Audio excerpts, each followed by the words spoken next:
السلام علیکم ورحمۃ اللہ وبرکاتہ۔ سبق نمبر 6، دو زبر تنوین۔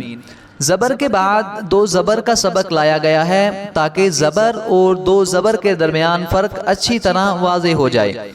قاعدہ نمبر 1، دو زبر، دو زیر اور دو پیش کو تنوین کہتے ہیں۔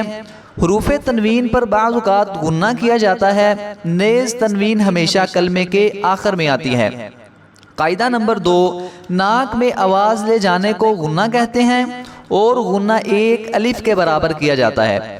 ہدایت نمبر 1، حرف تنوین کے ساتھ جو الف لکھا ہوتا ہے وہ پڑھا نہیں جائے گا، جیسے با دو زبر الف بن کو با دو زبر بن اور تا دو زبر الف تن کو تا دو زبر تن پڑھا جائے گا وغیرہ۔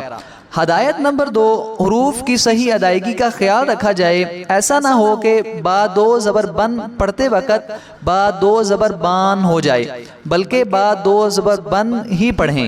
حمزہ دو زبر ان، با دو زبر بن، تا دو زبر تن، ثا دو زبر ثن، جیم دو زبر جن، حا دو زبر حن، خا دو زبر خن، دال دو زبر دن، ذال دو زبر ذن، را دو زبر رن، زا دو زبر زن، سین دو زبر سن، شین دو زبر شن، صاد دو زبر صن، ضاد دو زبر ضن، طا دو زبر قن، ضا دو زبر ضن، عین دو زبر عن، غین دو زبر غن، فا دو زبر فن، قاف دو زبر قن، کاف دو زبر کن، لام دو زبر لن، لام دو زبر لن، میم دو زبر من، نون دو زبر نن، واو دو زبر ون، ہا دو زبر ہن،